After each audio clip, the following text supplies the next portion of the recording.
Okay, we're live. Hopefully we're good. Just waiting to see if I get any feedback if audio is good. Sometimes these things are kind of funky, not in a good kind of funky way, but sorry. Camera's up here. I'm trying to check messages here. Let's see. Somebody give me a thumbs up if you can hear me. Somebody, anybody.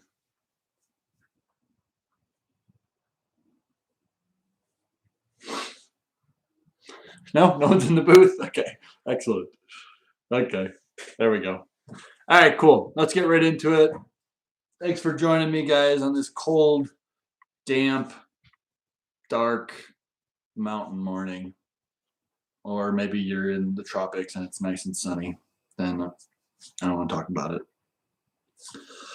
All right, so it's 9:01. Time is everything. If you're not on time, you're late. No, if you're not early, you're late. That's the thing. All right, so let's get right into it, guys.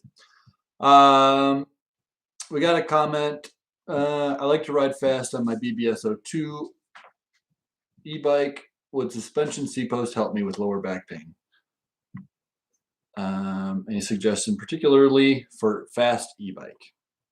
I think those are two different questions, or I'm not sure if those pertain to the same one, but yes. I'm actually looking at a Cane Creek Thud Buster right now outside of here on one of my customers' bikes. Those things do work very well. Those are kind of the highest end suspension seat posts. So if you don't have a full suspension bike, maybe you don't even have a front suspension fork. There's ways to go around it where you don't have to get a whole new bike. You don't have to get a whole new fork set up. That could be expensive. So definitely going with a Cane Creek Thud Buster is a great way to add a suspension to your seat post. It's not, you're not constantly just getting jostled. It works like where it gives when you hit those hard bumps. And in my opinion, that's one of the best ones that I've sat on, and I was actually pretty impressed with it. There are cheaper models, and I'm sure maybe some other people can chime in with luck that they've had. I know there's a lot, like I think there's so many different competitors out there for the Cane Creek, but they are the best and the most prominent one. They also have one for the front. So like if you're like me, sometimes when I hit a pothole doing 20 plus miles an hour and you didn't see it, your wrists are absorbing everything. So I think it's just as important to have a front suspension. And I know there's one called, I'm always butchering it. It's like Connect or Connects. Google it. Maybe somebody can put a link to it or something.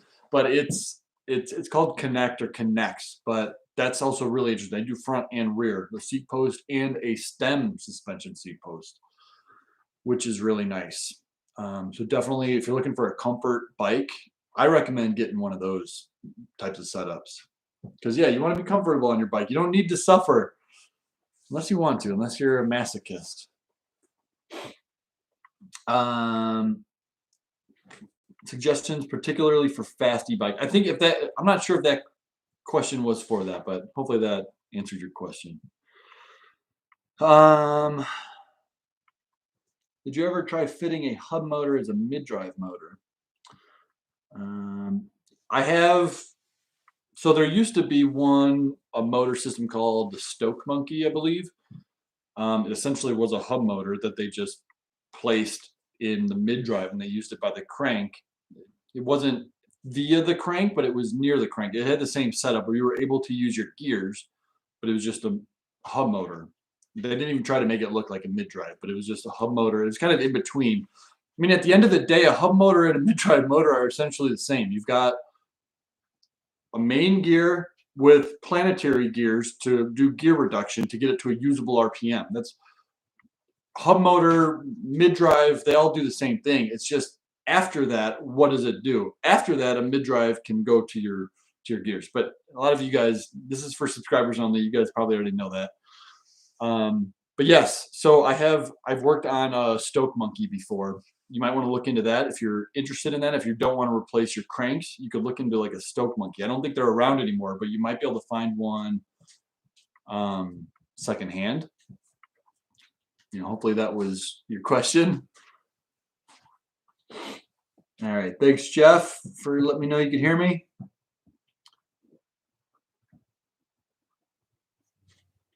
Okay, Buckwald, he wants to know, what are the pros and cons of increasing my front sprocket from 44 to 50? Great question. I'm going to change that 50 to a 52, just because that's what Lucky makes. I've yet to see a 50 tooth, but I'm sure it's out there. If you put it down there, I'm sure it's out there. So it's gear ratios. They're very important. If you're getting into e-bikes, especially custom e-bikes, gear ratios make the biggest performance difference there is. So let's just say you're in your lowest gear in the back, in your rear cassette, and let's say you've got a 36 tooth. No, let's say you've got like a Trek Roscoe. It's a monster gear. Let's say it's a 44. Okay, if you've got a 44 up front, that's a 1-to-1 gear ratio. That's going to be really low. That's going to be crazy hill climbing. Let's say you put a 52 up front. That's going to lessen your gear reduction. It's kind of like going in from fourth gear into a fifth gear on your car transmission. It's going to give you a higher top speed. It's going to lessen your hill climbing because of that gear ratio. It's like a gear reduction essentially. Going higher tooth up front is going to increase your top speed, but it's going to lessen your hill climbing ability and that acceleration, that torque, that pulling. If you want to go lower, like say you went to a 36 tooth and you had a 44 tooth in the rear, that's crazy gear reduction. Your top speed on that's going to be like 7 miles an hour, but you will be able to literally climb any hill that you could physically hold onto the bike. And honestly, you could probably tow a car with that. So it's all about gear ratios. I always say if you want crazy hill climbing, try to get a 1-to-1 gear ratio on your front sprocket to your lowest gear on your back. And that will give you pretty crazy hill climbing. Hopefully that helped. And as far as pros and cons go of that, it's just, if you want top speed or do you want hill climbing? For me, I like to stick with probably, if you want the best of both worlds, go with like a 46 tooth up front and then just switch out your rear cassette's lowest gear.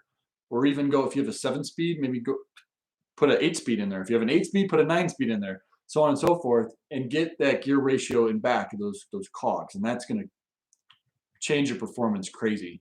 And you can have best of both worlds. You don't have to pick and choose. But, okay. Sorry, I could talk about that for a long time.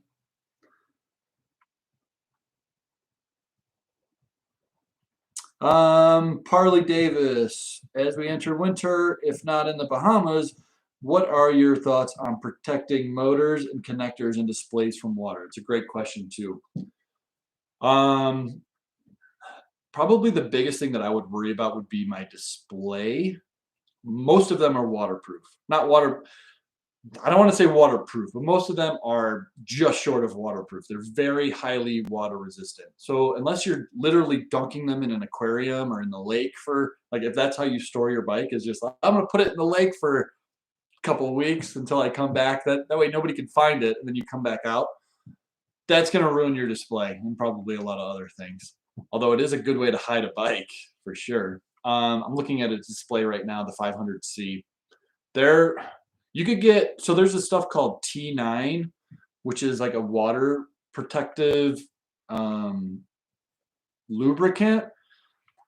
I know some people that put that literally on everything. And so it was designed by Boeing, and it's like a waterproofing lubricant. I love it. I carry it. I have it back in my bin right there. That and Triflow. Those are my two lubes that I love. That should be a t-shirt. But T9, I would put that on your display maybe, like if there's any seals, or I wouldn't worry about it too much. Motors, the gaskets are really tight, so I wouldn't really worry about that. The Bafang motors, at least, I don't know what you have, but if you have a Bafang motor, they're just short of waterproof too. They could handle tons of rain, tons of water getting on there and everything. The connectors are probably going to be the weakest point. So that's a great point. If you are worried about it, if you live like in Seattle or Portland or somewhere where it's super humid, where the battery and the motor connect. Usually it's either an XT60 barrel plug or Anderson connector.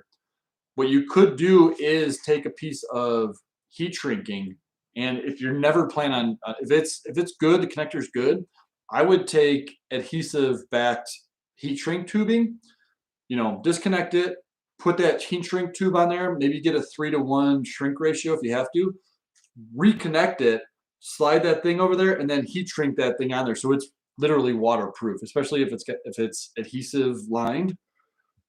You should be fine. That's the weakest point I would say is the connector between motor and battery. Batteries, they're pretty waterproof. I've never had any issue with mine. I commuted, 30 miles each day in Portland through the winter when it just rains nonstop. I never had one issue with it. But if you are concerned about it, you could definitely take some type of caulk, maybe take some black like roofing caulk or something, and you could go around the seams, make it look as nice as possible, and just anything where water might get in. That's what I would recommend if you're concerned about it. If you live in one of those places like Seattle, Portland, or Pacific Northwest where it just constantly rains. Let's see. Hopefully that helped. Hey, thanks, John Smith.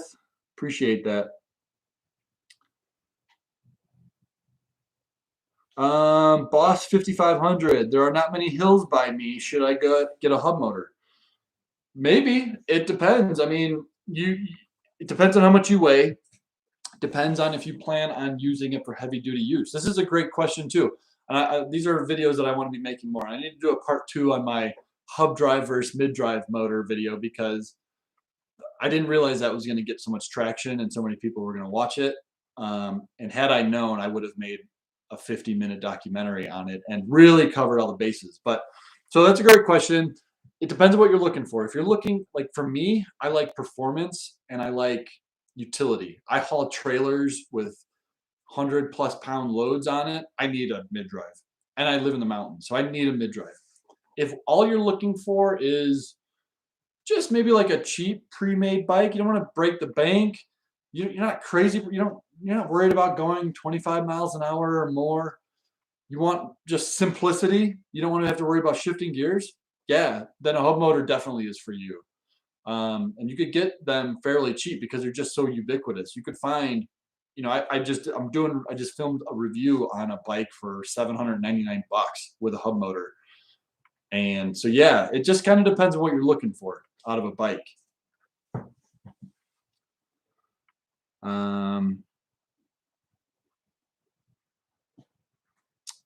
Going to build a commuter, thinking Giant Sedona or Talon. What do you think? I really love the Talons personally. There's different levels on them, so check which one fits your needs. I know some of them I think have like hydraulic disc brakes, some don't. Some have higher end components on it, some don't. So find the ones that you need and that you can afford. I don't know if you're going, secondhand or if you're buying brand new, but I really like the Talon. I think it's a great bike. Yeah, and it's super universal. The hardtail mountain bikes for me are kind of like the Swiss Army knives of e-bikes. You put a rear rack on it and you turn it into whatever you want. It could be a commuter, it could be a touring bike, you could put skinnier tires on it, you could put road-oriented tires on it, and now you got a road bike. If it has a front lockout on it, you totally have like a cross-country touring bike. And then if you want, you could put fatter mountain aggressive tires on it, turn that front lockout off as long as it's a good suspension front fork, and you got a trail bomber. I mean, you definitely can. You don't need to have $10,000 mountain bike to go have fun in the woods. You could definitely have. I've had plenty of fun off of $300 mountain bikes that I've scored off of Craigslist, and I've kept up with people that have super expensive mountain bikes. So yeah, I don't know. That was a tangent. Sorry. What do you recommend for 7-speed? Hills are sometimes hard without a lot of help.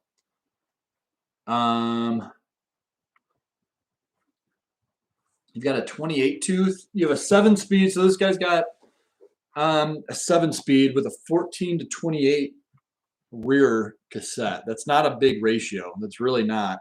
Usually it's like 11 to 32 or 11 to 36. You usually get like a 300% ratio. You've got a 200% ratio.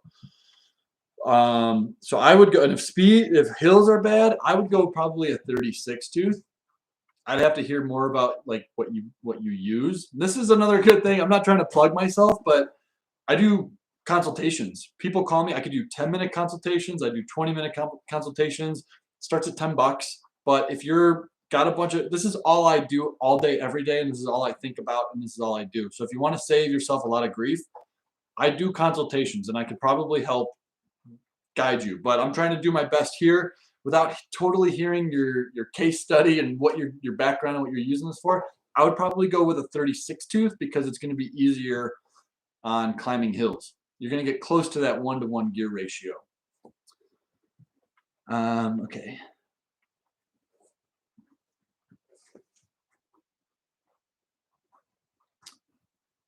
Yeah, I'm sorry. I'm reading the one. It's fun to learn about e-bikes, and he's in India, and he's still not able to get a lot of parts. You could try EM3 EV. I think they're one of the better ones that ships worldwide.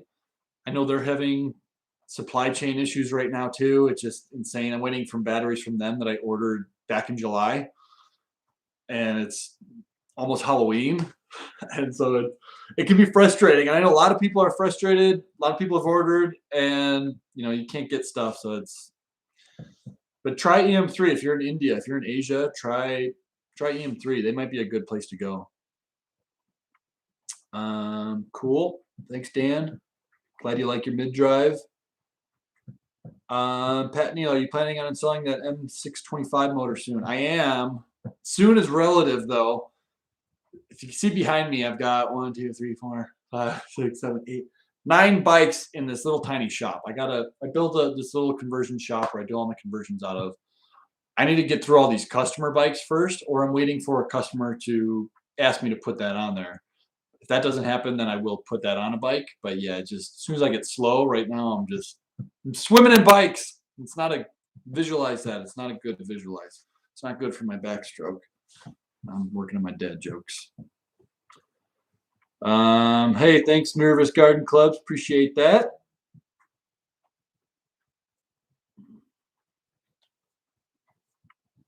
Truck 700 with a BBS02, my first love. I know there's something about when you get your first mid-drive, even your first e-bike. There's always something special about getting your first e-bike when it's a good e-bike. I don't know, if you're like me, your brain just goes and you do fall in love. It's crazy. I remember I had my rad wagon I bought. Some guy got it as a gift, and he's like, I'm not riding an e-bike. And I was like, okay, well, I will. I got it for a really good deal. And I love that thing. I thought it was an amazing bike.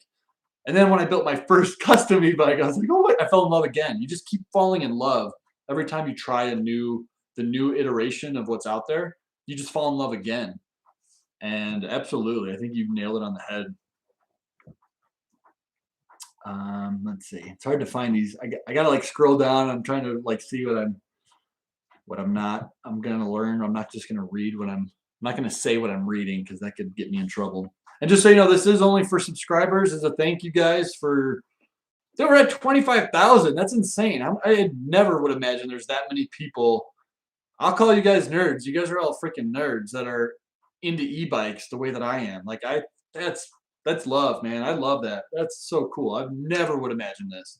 I thought if I hit 1,000, that were into like this type of nerdy stuff. But there's more people out there than I thought. That's awesome. So definitely appreciate it. And I'd like to, hopefully this is my way of thanking you guys. So let me get back to the questions. Okay, this guy, that story. I'm having problems fitting battery to water bottle fitting. I'm not sure what the problem is, but you still want to fit it there, but would rather not have to drill a new hole. Any ideas? Yeah, so you could get, I'm drawing a blank. I think it's called the Bottle Bob. Grin Technologies, ebikes.ca makes tons of adapters and fittings for everything. They're very smart up there. I just wish they started selling mid drives, but they're hub motor purists. Bless their hearts, but they're very smart and they make a lot of cool adapters. And I think one is the bottle bob, if I'm not mistaken. You'll have to hose clamp, but it will be way more sturdy and strongly attached to your bike than just using those 2 water bottle mounts, or if you have 3. So I would recommend doing that. It's like 20 bucks or something. It's not a whole lot, and it's going to be on there. The downside is that somebody could take off that hose clamp, unless you make it so that it's very hard to get off. So yeah, I would check out the bottle bob if you can't. Otherwise, there are ways you could drill in and you could just put a new threaded boss in there, make your new holes. That's what I did on my bike. I put another one in. I just put 3 in, so it's on there. But yeah, it's up to you. Some people don't want to drill into their bike. I totally get that.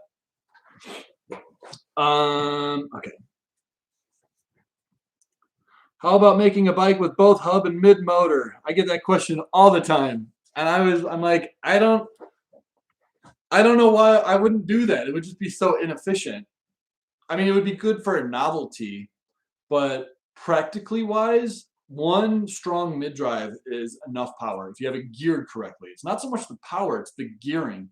People are always asking me, I want crazy hill climbing. Should I upgrade my controller to 72 volts so I can get that crazy amount of like hill climbing? I'm like, no, just change out your gearing. Put a 50 tooth on the rear and put a 36 tooth up front, and that thing will literally climb up.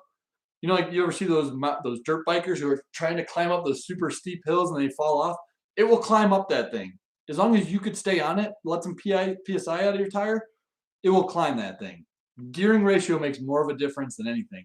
So to add another hub motor, say your mid drive is using 1500 watts, and let's say you put another 1000-watt hub motor on it. It's using 2500 watts. You're almost using 100% more power. You're using, let's say, 75% more power. You might get 20% more performance, in my opinion.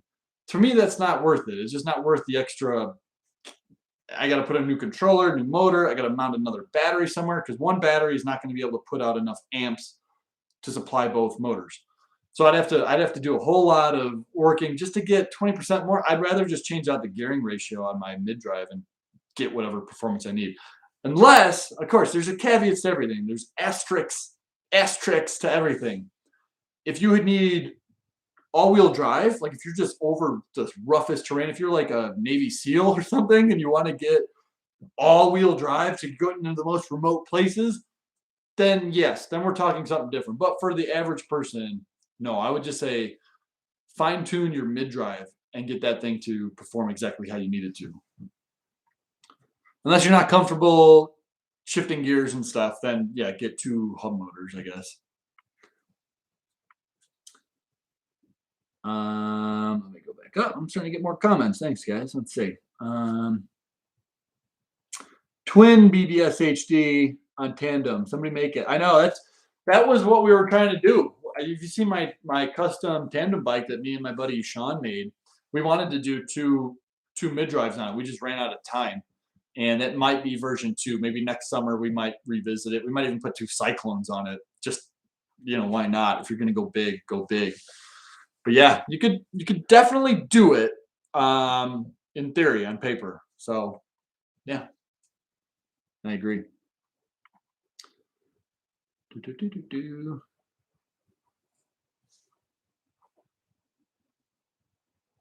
Diamondback Edgewood about to convert. All right, we got a conversion. Someone's converting. I feel like I think who's my buddy over at Beers, Bikes, and Brats? He always says he does feel like he's converting people into a new religion almost. When we do conversions, like we're converting you. We're converting you, not just the bike. We're converting you. That's Mark Hendricks. That's who says that. So I'll give credit to him where credit's due. That's a good one. I like that one. Are hub motors too powerful for older people? Let's see. Wait, I skipped one. How come you don't do touch space pros and cons of torque sensing versus cadence? I do. I've got a video on that. Go on my YouTube channel. Look up torque versus cadence. Should you care? I got one on that. Okay. Are hub motors too powerful for older people? Depends on what motor. Depends on what Generally, I would say no. If you're going to buy a pre-made e-bike, like a Red Rover or something like that, I'm going to say no. It's not too powerful at all. Not a hub motor. A mid-drive might be. Oh, underneath. I meant our mid-drive's too powerful for older people. Okay, you're okay. I started talking before I saw it. They can be. The good news about Bafangs is that they're totally programmable. I've built them. I built mid drives for my parents-in-laws. They're definitely not speed freaks. They want to just go out and enjoy the scenery and go down and hit the bike trail. They're not out trying to like, whoa, conquer massive stuff. Like, and I dialed it down to where it's perfect for them, where they're not going to get into trouble. They're not going to get hurt. They're not going to get, but they still have assist going up steep hills. And that's where mid drive really shines. So yes and no, it can be, but you could program it. And if you're at all worried about it, I definitely recommend getting a program cable for $24, and it's a free software. And you could get in there and mess with the parameters and change exactly how those motors behave. All the parameters, how quickly the motor starts up. Is it a smooth startup? What's the limit that it goes to? What's the speed limit? Do you want it to be limited by speed, or do you want it to be limited by power? It's crazy. You could go into the weeds on this thing, and that's why I love the Fang mid drives. But yeah, so short answer is no. Out of the gate stock, it might be too dangerous, possibly. I don't know. All right, let's get into there. Ever do both front and rear hub drives on a bike? No, I think it's just a waste of power. I would rather just do one proper mid drive. If you're looking for performance, get one proper mid drive. It will watt per watt, it will outperform the dual hub motor. You put two 1,000 watt hub motors on your bike, depending on how they're geared, obviously. One properly geared mid drive would still out climb and out top speed that dual hub motor setup using the same voltage. Have a 52 volt 30 amp setup.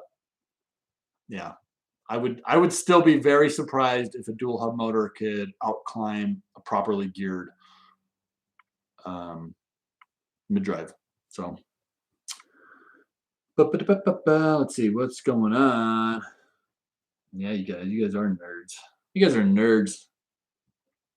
It's good to know. We need more merds, more nerds, more nerds.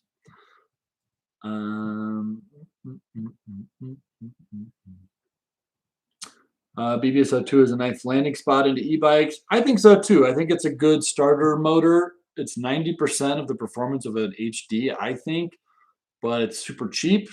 You know, sometimes depends. It's like market price. They range.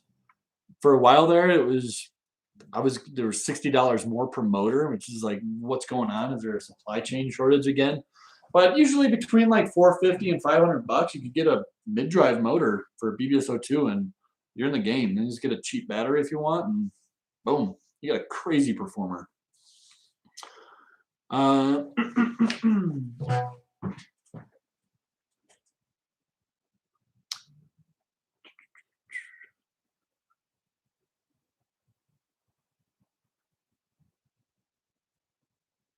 Okay, so Steve's got a problem where he's got the BBS HD, and you have to tighten the bottom bracket nut after most rides. Do you know where to get a wrench with a longer arm? It's so frustrating, and I'm working on trying to get that tool remade. There was a tool, I'll show you guys. I think I'm trying to remember who sells it. I think Empowered still sells these. I got these from SF e-bikes, I think, when he was going out of business for like $4, which is insane. I should have bought every single one that he had. But now they're going for $60, which is, you know, it's kind of a ripoff. But these should be about 25 or $30, and it's impact or even just half-inch accessible. So you could put a big breaker arm on it, or, you know, I do take the impact to it. I put on the lowest setting, and it's a Ryobi, so the lowest setting on the Ryobi is like slightly more than a strong breeze, but this goes on there good. You could also put, once you do that, put Loctite on it as well. And that's going to hold that in place. It definitely sounds like it's not on tight enough, and you want to have that on tight enough. You don't want that just like bang, bang, banging around, but down back there, down there. Let's see, what time are we at? We're at a half an hour. I'm not sure how long we're going to go for this morning. Maybe we'll do an hour. I guess as soon as the comments start trickling out, we'll call it. But yeah, so check out, I think they're called Empowered Cycles. I think they have those things, or get the install tool and just really bang it with a hammer, or you could use, get a long piece of PVC pipe that'll fit over the end of this tool.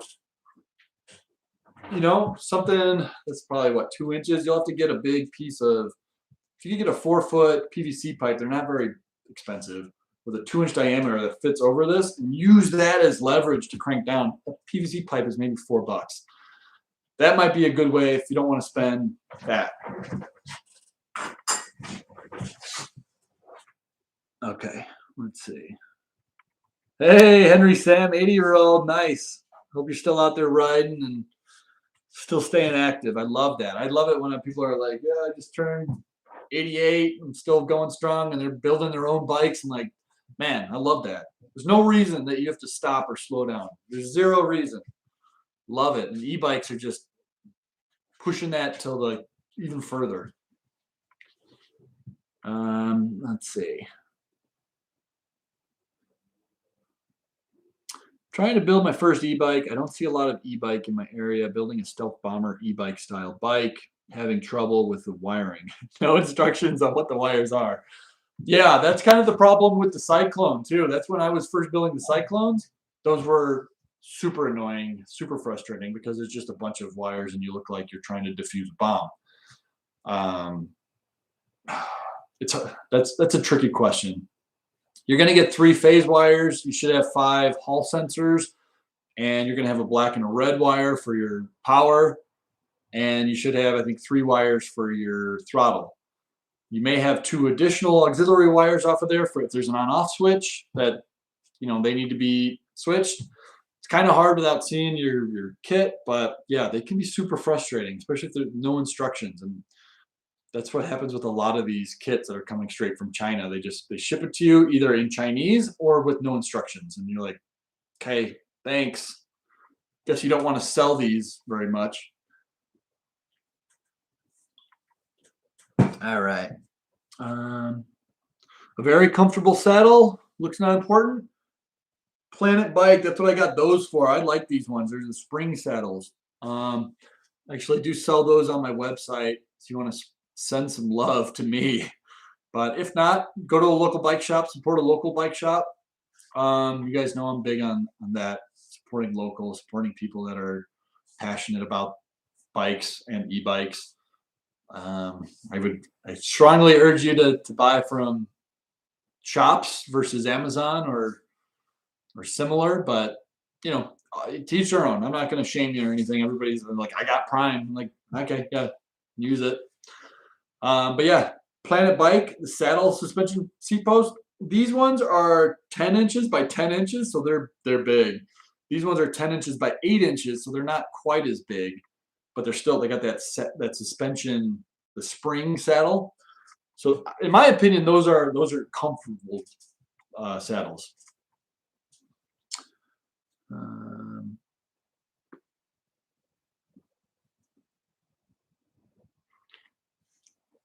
Oh, this is a great question. Thoughts on a good bike lock for use when leaving the bike to go into a store or restaurant? Where is mine? I don't want to leave the camera. I got the so there's 2 recommendations pretty much that I recommend. I have the Kryptonite Forget About It New York style lock. It's a U lock. So I have it, but it's like right over there on the other side of the sea of bikes.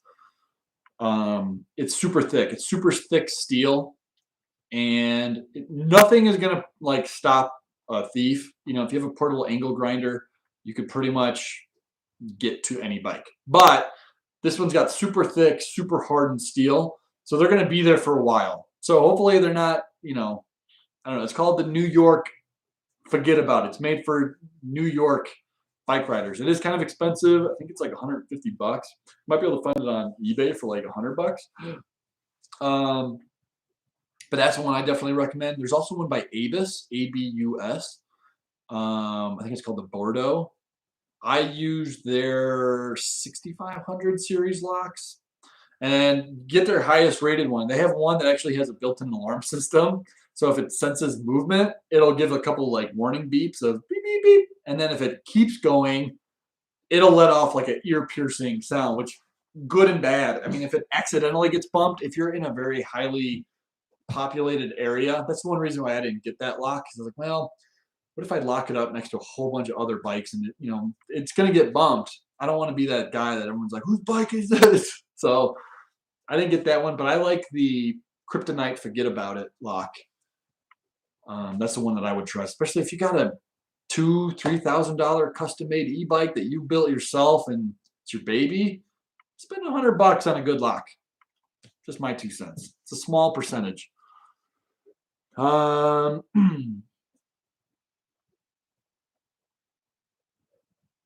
Dumpa 3. Wow, you must have been eavesdropping on me and my friend Sean. I mentioned it sometime before, but be interesting to see a DIY mid-drive e-bike build with a hobby brushless motor off the shelf. Me and Sean came up with this idea. He's like, we should build an e-bike completely from Home Depot. Just every single thing is from Home Depot. So we got to find the motor. Maybe we got to buy a clearance lawnmower or something. But you're using parts that are not made for an e-bike. And I was like, that'd be a very difficult build, but it'd be very interesting. So yeah, we've definitely kicked around that idea. Hi Johnny. It's cold. E-bike heat, heated grips or seat. Do they exist? Heated grips, yes, they do. A lot of these things you could just adapt motorcycle stuff to e-bike stuff. What I do on mine is you get a voltage converter. It's a down converter is what you're going to want. You're going to want to turn whatever voltage you have into 12 volts, and they make them in various wattages. So just make sure you get one that meets your wattage needs. But yeah, you could definitely put heated grips on there. I mean, I put a motorcycle stereo on my bike that I ran through there. So anything that could fit on a motorcycle, you could put on your e-bike. That's good news. So start thinking broader. Don't have to just buy stuff that's just made for e-bikes. And I show you guys how to wire that in my e-bike motorcycle stereo video. So it's not very difficult.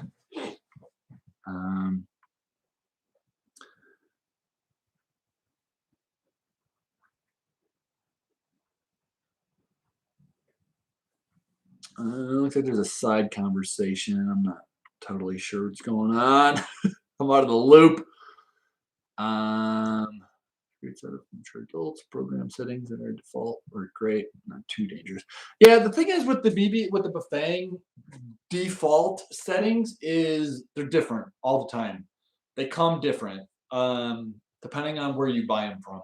I have a couple different suppliers that I buy from because sometimes they're just out and you need to have a plan B, plan C, and they program them differently.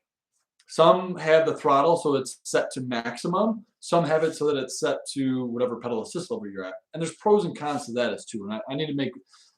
I got a long list of videos that I need to make about going in depth on all these things, but that's the gist of it. To the question that nobody asked. Are e-brake cutoffs necessary? Can't you just stop pedaling mid-drive before braking? No, they're not necessary. And yes, you can stop pedaling. The problem is that sometimes you may be pedaling accidentally or you need to pedal, but you don't want that motor to engage. But if you're applying the brakes and you need to go a little bit, you may get a more of a burst than what you want. So in my opinion, it's definitely, I would say put e-brake cutoffs on unless you got some weird funky hydraulic brake levers that you can't mount the magnet screw to. Then I would say, yeah, you don't need it, but I'd say do it. unless you want to be doing like those cool rear wheel burnouts, then you could just unplug your front left brake cutoff and then do those sick burnouts. I prefer e-bike geek. I think geek has like a bad connotation though. I think nerd is a little bit most socially acceptable. I think geek is going to be one of those, like, in 40 years you can't say that word. Mid drive versus hub drive on a single speed bike. Great question. This is where people are like, you are just stubborn. I would personally still go mid drive, simply because I could still switch out that front chainring and get a totally different performance, and I can switch out that rear cog and get totally different performance. If I go with a hub motor, I'm stuck with that, whatever that gear ratio is inside of that motor, and that's it. So I like to be able to change it. I like to be able to change that performance. So for me, I would still go mid drive, but it does make a lot of sense for a lot of people to go hub motor. Not everybody is as psycho as I am that has to have like configurability and stuff, and wants performance and wants all that stuff. But yeah, I would still go mid drive even with a single speed. Although at that point, it does start making sense for a lot of other people besides me to put hub motors on. Like, I'm like, yeah, that makes sense. But I still like it because you can swap out those cogs and chain rings. That's the gearing makes all the difference in the world. If you've ever tried pedaling a bicycle, you understand how gearing makes a difference. And it's the same thing with putting a motor on it. It really is. A lot of people don't understand that, though. And I'm not saying that you don't, but man, there's some comments I get that I'm like, I don't know how to start.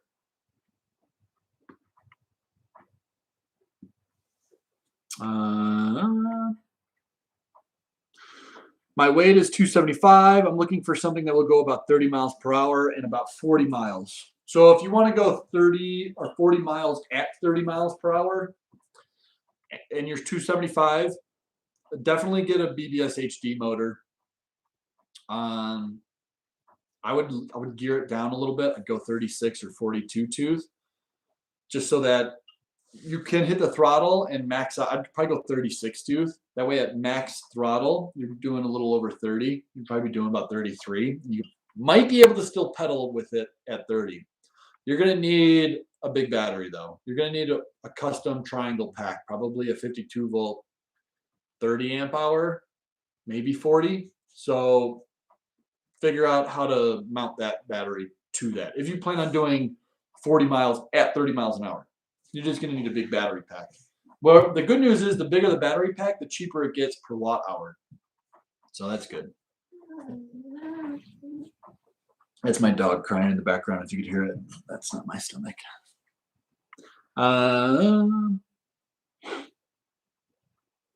Is it possible to build a mid-drive kit from a Chinese Bldc motor, just brushless, or did you ever try it? I mean, you can. I mean, a motor is a motor. At the end of the day, you just need the cogs and you just need the things that talk to each other to make the chain fit and the mounting hardware. That the hardest part is probably mounting that thing. If you're a welder, then you could probably just weld some brackets, probably. But that's going to be the biggest thing. But yeah, absolutely, you can do any motor. I mean, you could use car alternators and you turn that. Check out, there's tons of videos of people in India doing that. Any motor, it's essentially the same. It's just Bafang has nailed it so that it just slides in there. It clamps on. You don't need to figure out how to like mount it. You don't need to figure out how to make it line up. It just, that's the hardest part, and that's why you buy a kit, because they figured it all out. But yeah, any motor will work.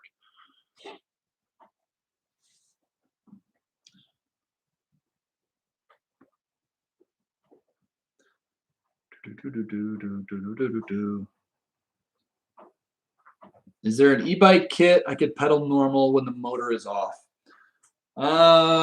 Maybe. I'm not totally familiar, but I mean, honestly, it depends. Maybe you guys could all chime in too. Like, how much drag are you getting? How much resistance are you getting on your motor when it's off and you try to just pedal it normally? I usually say some bikes seems like they're a little bit different, and depends on if they're installed correctly or not. Like if they're offset, you may have more drag. If they're obviously you don't want to install it offset, but if you happen to have it offset, and there's strain on the internal gear reduction stuff, I've noticed there's a little bit more strain on it. I would say between 5 and 10% of rolling resistance when you have it off, which isn't terrible. Like you could easily, like if your battery dies, you're still gonna be able to pedal home, no problem. So it's not much.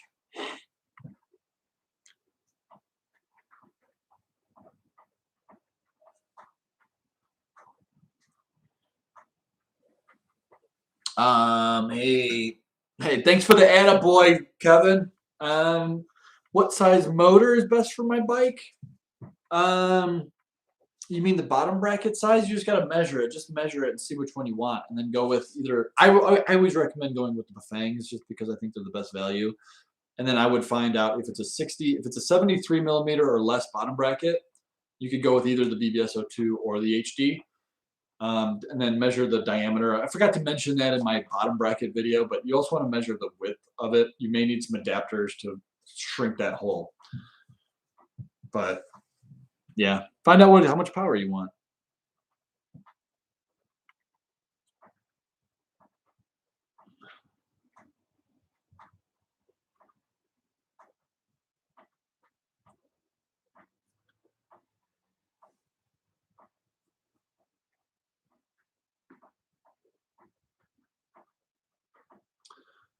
Yeah, a lot of people. It's weird. A lot of people have been booking consultations, just wanting to know how to start their own business doing this. Which, yeah, it's interesting because I definitely think there's a need for it. I think that need's going to grow after people start riding these custom-made e-bikes, and then they start riding their pre-made e-bike.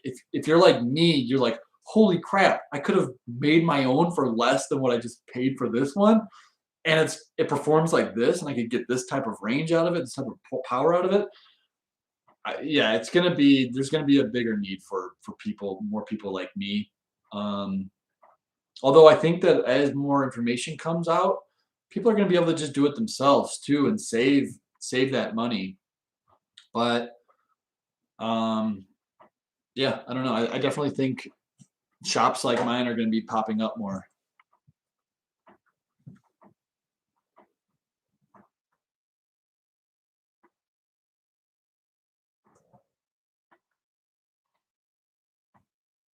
I'm missing a lot of comments. Sorry, I'm gonna try to speed up a little bit.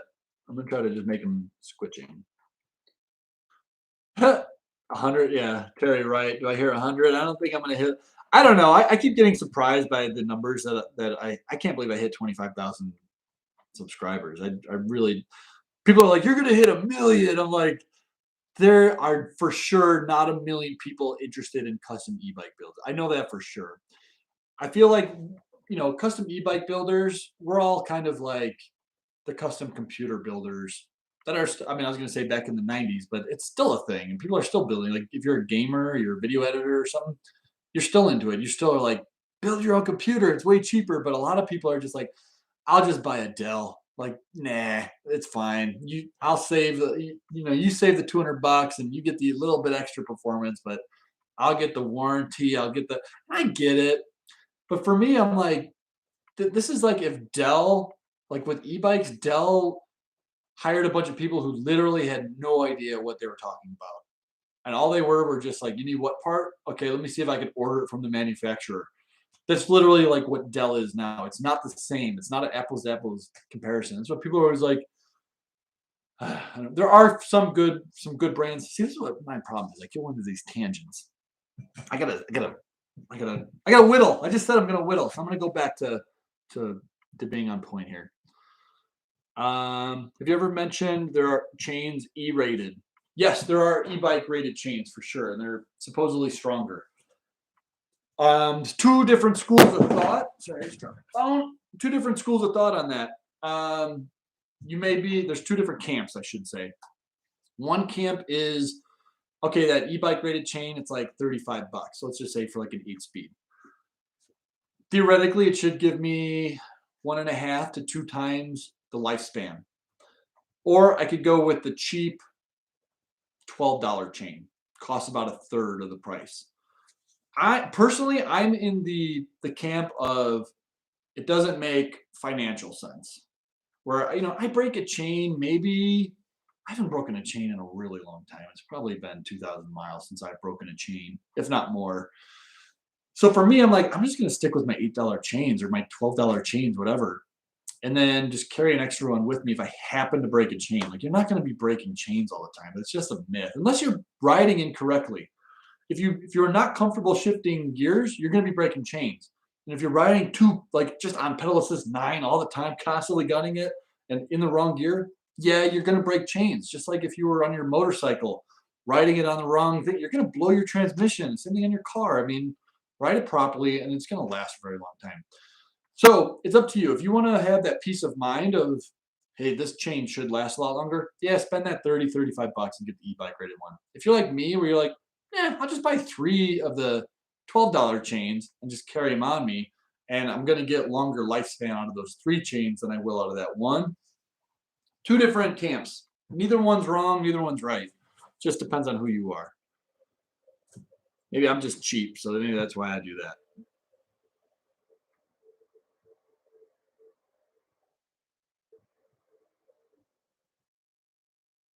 Do you build bikes for online purchase?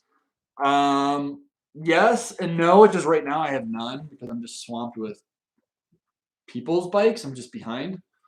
Um, but people do ship me their bikes and then I ship them back out. So that counts.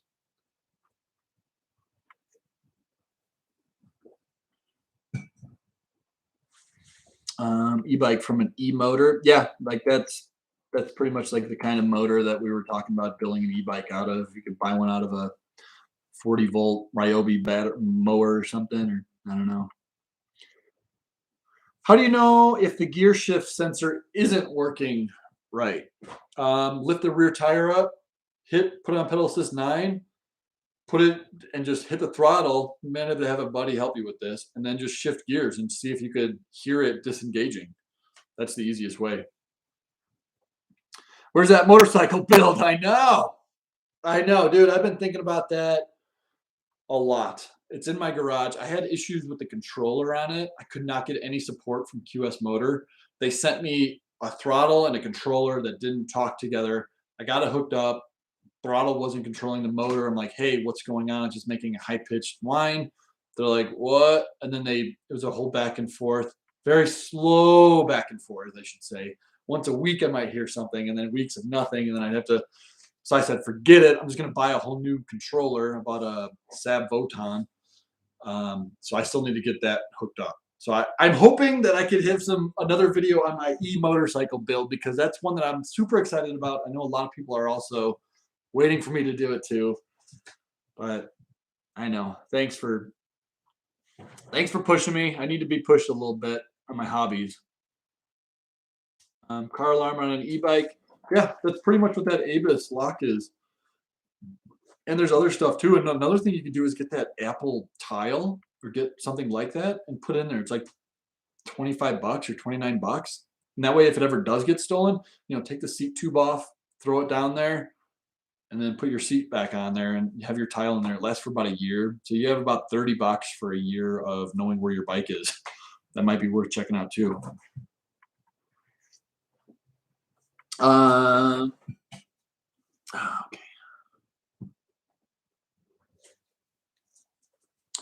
I've done single speed builds. Definitely, I have no problem doing it as long as you know what you're getting into. You're not going to be able to utilize a mid drive. Yeah, the Egg Rider can be a little frustrating. It's for data nerds, but it can be frustrating to use. Yes, I do plan. We got about 5 minutes, and I'm going to cut off. I'm gonna call it here. So I'm gonna try to just burn through these questions here, guys. I really appreciate you guys for chiming in and asking these questions. Hopefully this is helping. I don't know, or hopefully you guys just want to hang out. Like I don't know. So this is cool. Do you still have plans, dreams to get into internal combustion engine conversions to electric cars? Yes, that's something that I'm really passionate about, and it's something that I know that I'm a weirdo. I don't think that the future is buying brand new electric cars. I think the future is converting old cars. We got all these cars that are just going to the scrap heap that are otherwise in pretty good condition. And just maybe they got a blown transmission or something. Think about all that. We got 4,000 pounds of steel, aluminum, rubber, plastics, all that stuff in a car that's just going to go to a dump. Or we could upgrade it and bring new life into it, give it another 20 years of life. I think that's the future. Yeah, I definitely do still have plans on that. It's something I'm very passionate about that I want to do. So absolutely.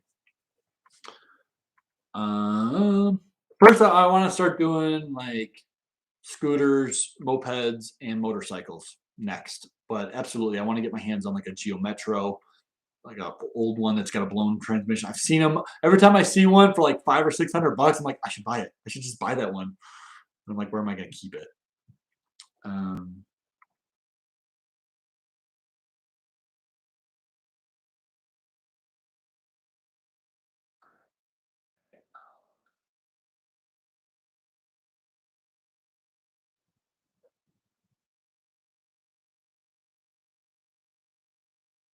um, okay, there's a lot of questions. I'm trying to go with the quick ones. I have not gotten my CYC stealth motor in yet.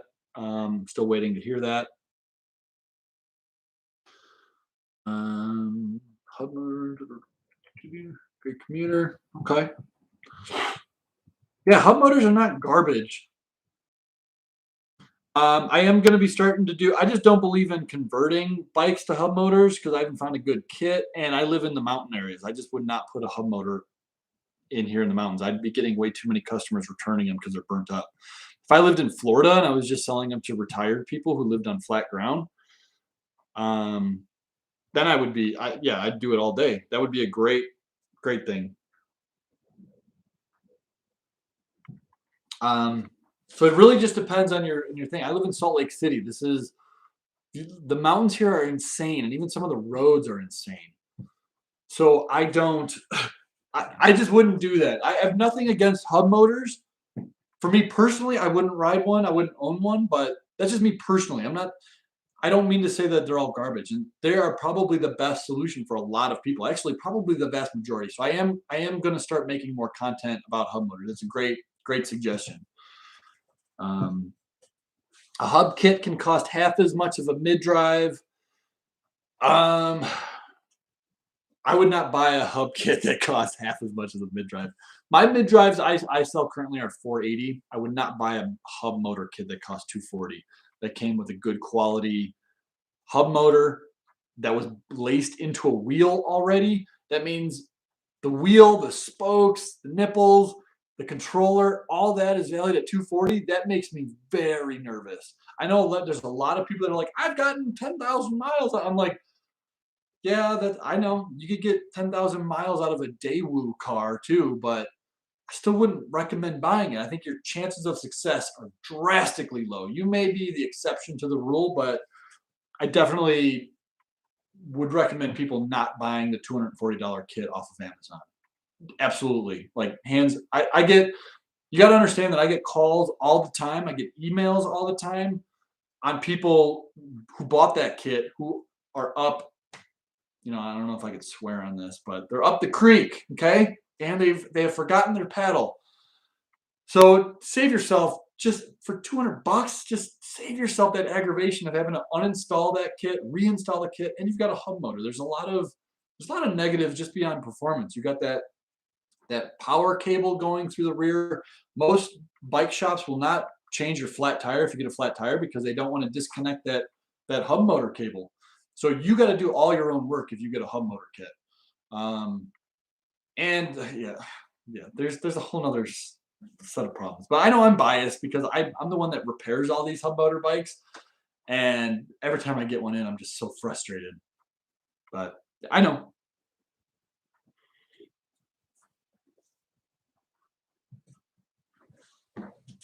Um,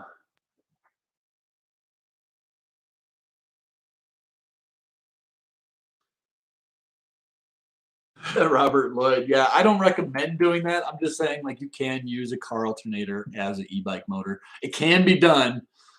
I also don't think it's worth it. I think unless you're doing it for novelty. I had somebody who was talking to me on a consultation, I think yesterday we were talking about that, and I was like, only do that if you're trying to make a cool YouTube video or if you literally cannot afford to buy it. If all you can afford is to buy a used car alternator for 15 bucks and you have the know-how to do it, then yeah, by all means do it. But I don't know.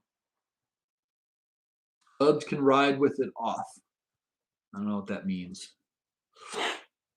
Max speed on a flat, it's 37.7.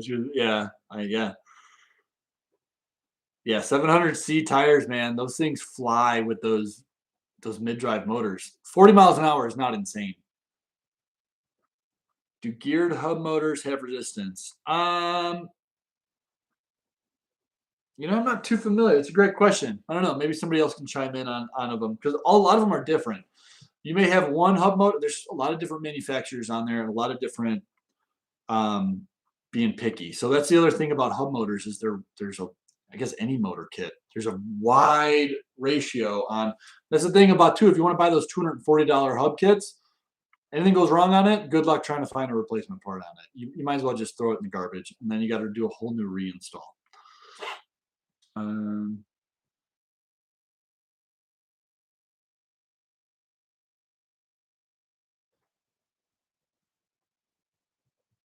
mm,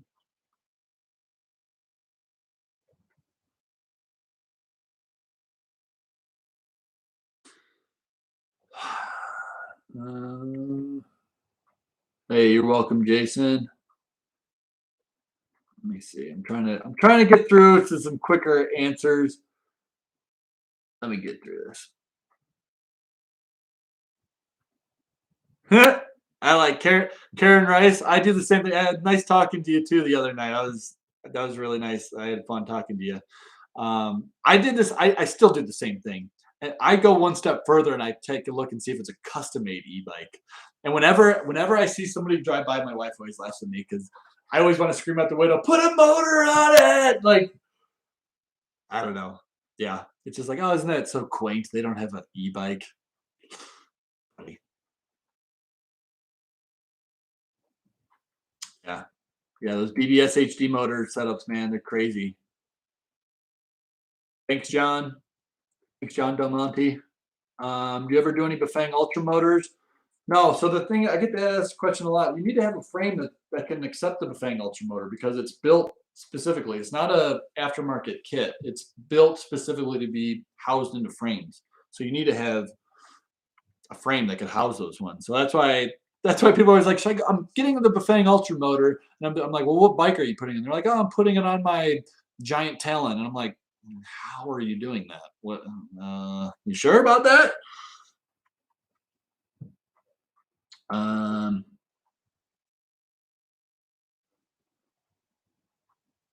yeah, you're right, Robert. I'd say you're right. Yeah, thanks, guys. Yeah, I would say that you're right, Robert. That is the one advantage of a hub motor is that even if you do break a chain, you can still ride home. But for me, I'm like, man, that happens to me maybe once every other year that I break a chain. So I'm like that one time over. I don't know. It's not worth it though. For me personally, I'm like that's such a. It is a bonus. It is. I can't lie and say like that's not worth. That's nice, but the frequency in which that happens, I'm like it's not worth it. Like it's almost like a non-starter for me. But I don't know. Maybe there's some people out there that don't know how to shift and they're constantly breaking chains every like every 5 blocks they ride and they break a chain and they gotta like pop it. I'm like, you're breaking chains less than 500 miles. You need to stop. You need to look in the mirror and you need to say, what am I doing with my life? You need to smack yourself. It's like you need rehab. You need chain rehab. That's what we need to do. Learn how to shift a bike properly. Maybe no one taught you, but there's no shame in it. There's just learn how to shift a bike properly, and half of your problems are going to go away. Okay.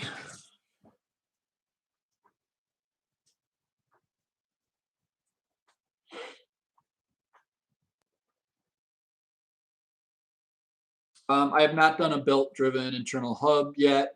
My thoughts on hub versus I don't recommend going chain. I recommend going single speed chain. I don't recommend going belt. I recommend going single speed chain because it's a fraction of the price and it's like 70% of the reliability and things. And there are problems with belts that people don't talk about. I've had people tell me that they bring in their belt drive and they're like, this thing slips, this thing comes off, this thing it's a nightmare. True, it could be like all on how you're shifting it and all that, but for me, I'm like single speed chain all day. Those things are like $7. They're the cheapest chains you could buy, and they're the strongest chains you could buy. For me, again, like maybe I'm just cheap, but they're the easiest to work on. They're the cheapest to work on, and they're almost just as strong as a belt. And you don't have to get crazy adapters for it to make it to work. Are gear shift sensors necessary? No, nothing is necessary, but I strongly recommend it. Even though I know how to shift, and you need to cut power when you're shifting. That's just one thing. You never want to be standing up on your pedals, climbing a hill, shifting gears. You're gonna break your derailleur hanger. You're gonna break your derailleur if you do that. Even I just like having the convenience and ease and not having to like engage the clutch. Essentially, it's totally worth it getting a gear shift sensor. Um, what kind of maintenance do you do on an e-bike motor? Yeah, I think changing out the grease is like changing your oil. I think you should be, and I'm going to be doing a video on that. Here, stay tuned, guys. I didn't leave. I get this stuff. Mobile One synthetic grease. This thing was like 12 bucks at AutoZone. This will last me 10 lifetimes. I could probably do everybody here's bikes with this thing for forever, for a lifetime. This will last forever. And it's like 12 bucks. Every, I don't know. I would recommend switching out your grease with that after about 1,000 miles or so. And then I would recommend probably re-greasing it every like 5,000 miles, like taking out the old grease and putting in some new ones. It's really easy. It takes maybe 20 minutes. I'm going to do a video on how to do that soon because the grease that it comes with is not, it's not heavy duty. It's like that cheap White Lightning crap. And it's just not good. So definitely recommend it.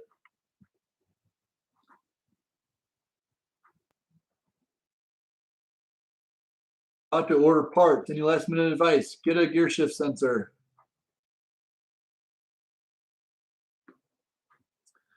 Any chain advice? Yeah, I go with the KMC. I got a 9-speed. I just go with the X9. If you have an 8-speed, the 8.1. I like the KMCs. I've had good luck with the KMCs, so I think they're a good chain maker. So yeah, I personally like KMC.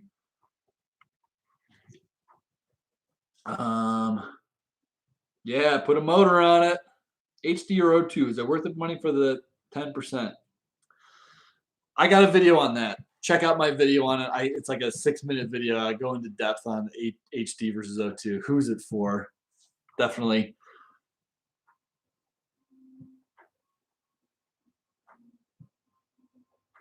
Yeah, Ambot. Thanks for that. You're right. They do make the bracket that you could put the Ultra on, but man, I guess if you need torque sensing, the Ultra is a torque sensing motor. So if that's on your list of like I have to have it, maybe it's worth it. I don't know. For me, I don't know. It doesn't seem worth it, but I don't know.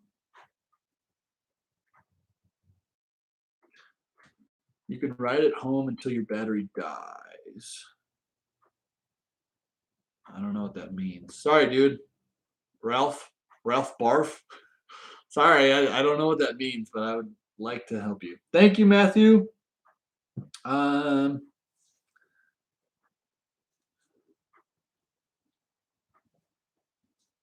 Display turns on, but bike motor doesn't turn when gassed. Is your pedal assist level up? Is it in 0? You might need to reprogram it. Sometimes that's the thing with the egg rider. I'm not surprised that you have that egg rider. Try reprogramming it. A lot of times just reflashing it, reprogramming it will just reset it.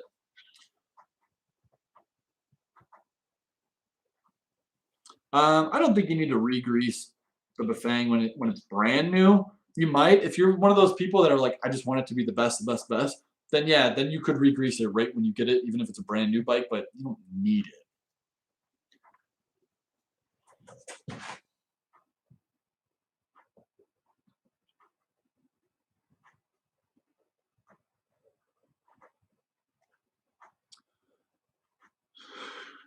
Thanks, Jay. Yeah, for sure. I don't know where you're at, but yeah, let's get her in. Yeah, I try to. That's not a PRI. That's not a bad idea to kind of show a little bit more detail because a lot of people are like, where do you hide the wires? How do you make it look clean? And it's all relative. Clean is all relative, but I definitely think that a lot of the bikes that come out of my shop, I definitely think rival and or beats a lot of pre-made e-bikes. Whenever I get an e-bike that I see, and it's the cables aren't like all neatly wrapped up, I'm just like, wow, what? Like I don't know. So thanks. I should show a little bit more detail on that. Uh, yeah. Okay. Try first. All right. I think we're just about done. I went 10 minutes over. Um,